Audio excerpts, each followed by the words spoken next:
saya Nur Aina Safia binti Norman. Saya merupakan pelajar di bawah bimbingan Dr. Arsad bin Johannes. Saya merupakan pelajar yang memegang nombor kad matrik 2014-200140.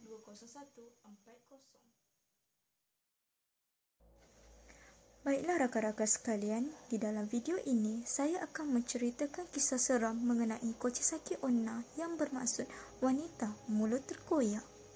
Kochisaki Onna merupakan seorang wanita Jepun yang sangat cantik serta digilai oleh seluruh lelaki di kampungnya.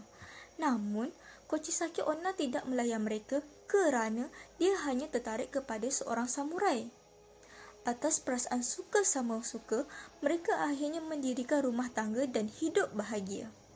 Pada suatu hari, pihak kerajaan Jepun telah menugaskan suaminya untuk berkhidmat di luar kerajaan Jepun selama beberapa tahun. Selama tempoh perkhidmatan itu, suaminya tidak dibenarkan pulang ke tanah air untuk melawat ibu bapa, saudara mara, adik-beradik serta isterinya iaitu Kochisaki Onna. Hal ini menyebabkan Kochisaki Onna berasa sunyi dan kesepian. Pada saat inilah, Kochisaki Onna mula berlaku curang terhadap kesetiaan suaminya. Dia mula melakukan hubungan dengan lelaki lain. Hubungan yang dilakukan bukanlah dengan seorang lelaki sahaja, tetapi dengan berpuluh-puluh orang lelaki. Dan akhirnya, cerita mengenai hubungan sulit yang dijalinkan ini sampai ke pengetahuan suaminya yang baru pulang daripada bertugas. Akibat kemarahan yang melampau, suaminya terus menuju ke rumah dan mendapati Kochisaki Onna tengah mengadakan hubungan sulit dengan lelaki lain.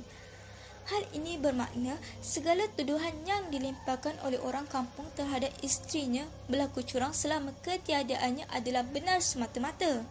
Tanpa berfikir panjang, suaminya itu terus mengeluarkan pedang samurainya dan terus menikam lelaki tersebut sehingga mati. Kemudian, suaminya itu terus menerpa ke arah Kochisaki Onna dan meletakkan pedang samurainya itu di tengah-tengah belahan bibirnya. Suaminya yang begitu kecewa pada saat itu terus menoreh mulut isterinya dari telinga kiri hingga ke telinga kanan. Sekarang, siapa yang akan memuji kamu cantik? Ejek suaminya di hadapan Kochisaki Onna ketika dia sedang menahan kesakitan. Akibat pendarahan di mulut yang melampau, Kochisaki Onna akhirnya telah meninggal dunia. Jadi, oleh kerana matinya dalam keadaan tidak tenang, rohnya itu pun sering terlihat berkeliaran dan mengganggu penduduk di kawasan itu. Watashi kire?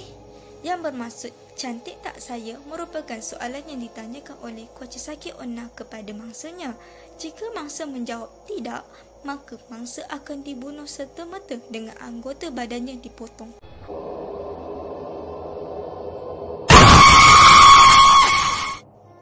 Jika menjawab ya pula, Kochisaki Onna akan menanggalkan topeng mukanya yang berwarna putih dan mendedahkan wajahnya yang sangat menakutkan lalu menghiris mulut mangsa menggunakan gunting.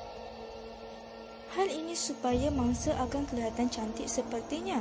Kemudian dia akan bertanyakan soalan, cantik tak? Sekiranya mangsa menjawab tak, maka kepala mangsa akan dipenggal olehnya dengan serta-merta. Ada satu cerita mengatakan, untuk mengelakkan gangguan dan dibunuh oleh Kochisaki Onna, mangsa haruslah bersiap sedia sebelum menjawab pertanyaannya. Sekiranya Kochisaki Onna bertanyakan soalan, mangsa perlulah menjawab, maaf, saya sibuk, saya tidak mahu diganggu. Maka dengan itu Kochisaki Onna akan beredar dan meninggalkan mangsanya. Sampai sini sajalah cerita seram mengenai Kochisaki Onna yang ingin saya ceritakan kepada rakan-rakan sekalian. Untuk pengetahuan rakan-rakan, cerita seram mengenai Kochisaki Onna ini terdapat dalam pelbagai variasi. Namun, saya memilih variasi bahawa Kochisaki Onna telah dibunuh oleh suaminya.